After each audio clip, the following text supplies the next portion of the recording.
Hello everyone, welcome to Sanskrit जिज्ञासा। आज की वीडियो में हम संस्कृत यूजीसी नेट की परीक्षा जो जुलाई 2018 में हुई थी उसी के दूसरे पेपर में कुछ महत्वपूर्ण प्रश्न आपसे पूछे गए थे।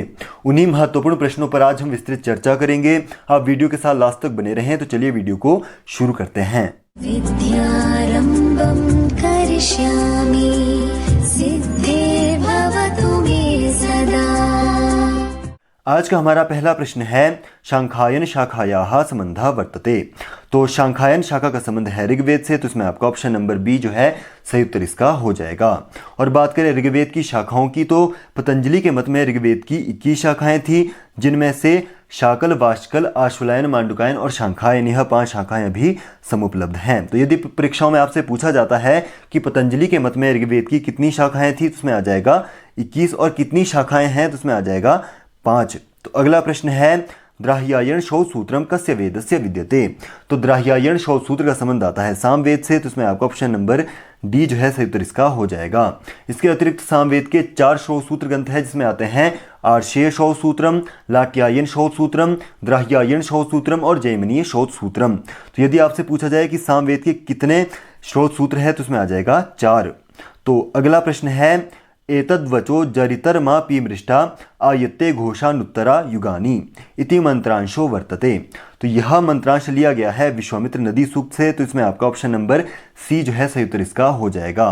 तो ऋग्वेद के तृतीय मंडल के 33वें नंबर का जो सूक्त है वह कहलाता है विश्वामित्र नदी सूक्त, जिसमें मंत्रों की संख्या है 13। तो यदि हमें इसे याद करना हो तो हम याद कर सकते हैं सिंपल रूप से 3, 33 और 13, यानी कि तीसरे मंडल के 33वां सूक्त और जिसमें मंत्रों की संख्या है 13। तो अगला प्रश्न है अधस्तनेषु उचित संबंध युक्तम विकल्पम चिनुत।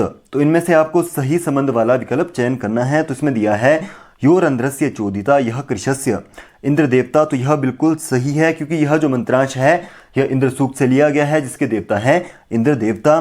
तो ऋग्वेद का जो द्वितीय मंडल है उसका 12वां नंबर का सूक्त कहलाता है इंद्र सूक्त। तो इसका सही उत्तर हो जाएगा ऑप्शन नंबर ए। इससे अतिरिक्त जो ऋग्वेद के 1028 के करीब सूक्त है उसमें इंद्र देवता की स्तुति की गई है। तो यह भी आप जरूर याद रखें, क्योंकि परीक्षाओं में यह बहुत बार आपसे पूछा जाता है। अगला है राजंत मध्वराणाम गोपामृतस्य दीदिवम। तो यह विष्णु सूक्त से नहीं लिया गया है, यह लिया गया है अग्नि सूक्त से, और ऋग्वेद का जो प्रथम मंडल है उसका पहले नंबर का सूक्त कहलाता है अग्नि सूक्त, तो उसका ही यह मंत्रांश है। अगला है विश्वम प्रतीचि सप्रथा उदस्थात सवित्री सूक्तम। तो यह बिल्कुल गलत है, यह सवित्री सूक्त से नहीं लिया गया है। अगला है अहम सुवे पितरमस्य मूर्धन मम योनिरप्स्वन्तः समुद्रे रुद्र देवता। तो यह बिल्कुल गलत है, यह वाक सूक्त से लिया गया है। और ऋग्वेद का जो दशम मंडल है उसका 125वां नंबर का सूक्त कहलाता है वाक सूक्त, जिसे आत्म सूक्त भी कहा जाता है। तो यह भी आप जरूर याद रखें, क्योंकि ऐसे ऐसे मंत्रांश आपसे परीक्षाओं में बहुत पूछे जाते हैं। तो अगला प्रश्न है यो वागते दधाति सुनरम वसु अत्र वागते पदस्य को अर्थः।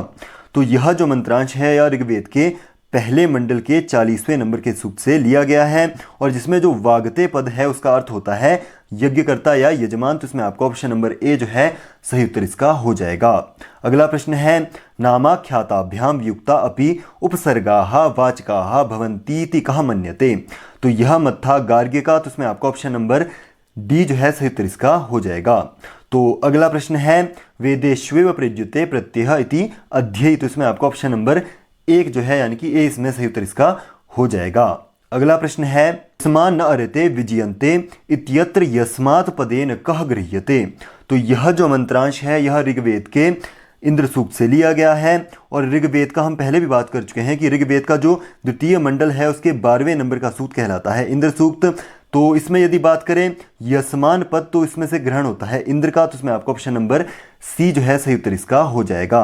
और इससे पहले मैं बात कर चुका हूं कि ऋग्वेद के 1028 सूक्त में इंद्र देवता की स्तुति की गई है। यह परीक्षाओं में आपसे बहुत बार पूछे जाते हैं। अगला प्रश्न है ऋग्वेदस्य कस्मिन् मंडले विश्वामित्र नदी संवाद सूक्तम विद्यते। तो इस पर भी हम पहले बात कर चुके हैं कि ऋग्वेद के जो तृतीय मंडल है उसके 33वें नंबर का सूक्त है वह कहलाता है विश्वामित्र नदी संवाद सूक्त, जिसमें मंत्रों की संख्या है 13, यानी कि 3, 33, 13 हमने याद रखना है। तो इसमें आपका ऑप्शन नंबर सी तृतीय इसमें सही उत्तर आपका हो जाएगा। अगला प्रश्न है परिशिष्ट भाग अतिरिच्य निरुक्ते कति अध्यायाः सन्ति। यानी कि परिशिष्ट भाग के अतिरिक्त निरुक्त में कितने अध्याय हैं।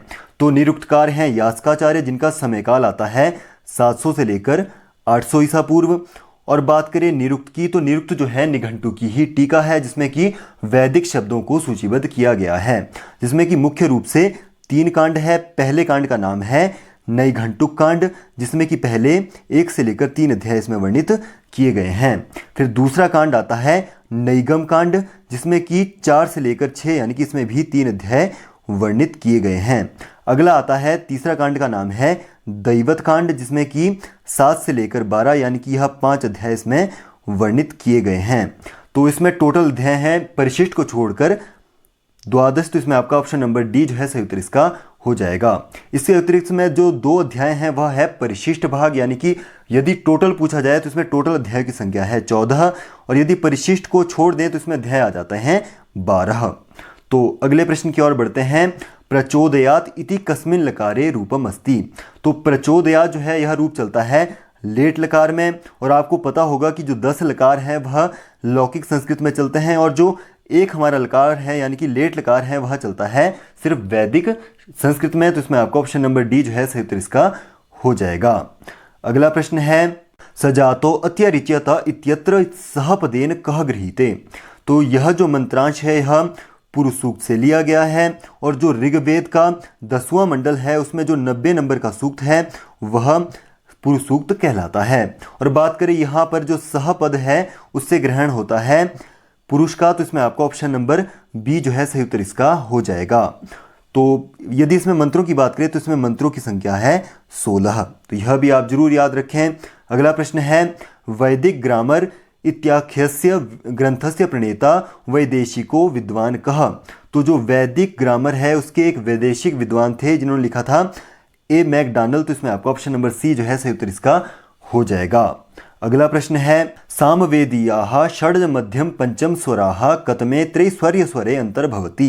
तो आपको पता होगा कि सामवेद में 7 प्रकार के स्वर होते हैं, जिनमें से षड्ज मध्यम और पंचम स्वर जो है वह आते हैं स्वरित में। तो इसमें आपका ऑप्शन नंबर बी जो है सही उत्तर इसका हो जाएगा। अगला प्रश्न है बृहति छंदसी अक्षराणाम संख्या विद्यते।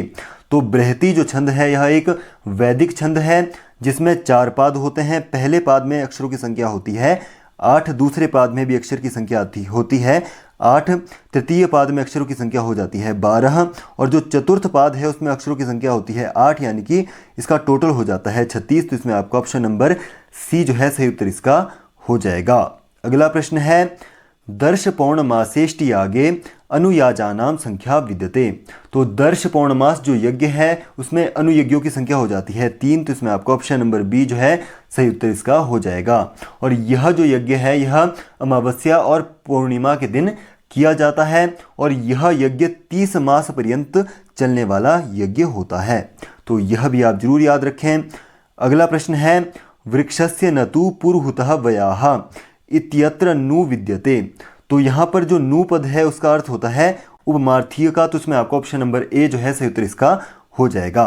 अगला प्रश्न है नियतवाचो युक्तयो नियतानुपूर्व्या भवन्ति। तो यह कथन था कौत्स्य का, तो इसमें आपका ऑप्शन नंबर डी जो है सही उत्तर इसका हो जाएगा। अगला प्रश्न है ऋक् संहितायाः समुपलब्ध भाष्येषु प्रथमो भाष्यकारः विद्यते। तो ऋक् संहिता के समुपलब्ध भाष्यों में प्रथम भाष्यकार थे स्कंद स्वामी, और स्कंद स्वामी ने ऋग्वेद की शाकल शाखा पर भाष्य लिखा था। तो यह भी याद रखें, तो इसमें आपका ऑप्शन नंबर सी जो है सही उत्तर इसका हो जाएगा। अगला प्रश्न है ऋक् प्रतिशाख्यस्य पटल संख्या कियति। तो ऋक् प्रतिशाख्य की पटल की संख्या है 18, तो इसमें आपका ऑप्शन नंबर डी जो है सही उत्तर इसका हो जाएगा। तो आज की वीडियो में इतना ही। उम्मीद करता हूँ आपको वीडियो पसंद आई होगी, और आप हमारे चैनल के साथ जुड़े रहने के लिए उसे सब्सक्राइब करें। वीडियो अच्छी लगी हो तो लाइक करें, कैसी लगी है कमेंट करें, और दूसरों के साथ शेयर करें। तो मिलते हैं अगली वीडियो में, तब तक के लिए धन्यवाद।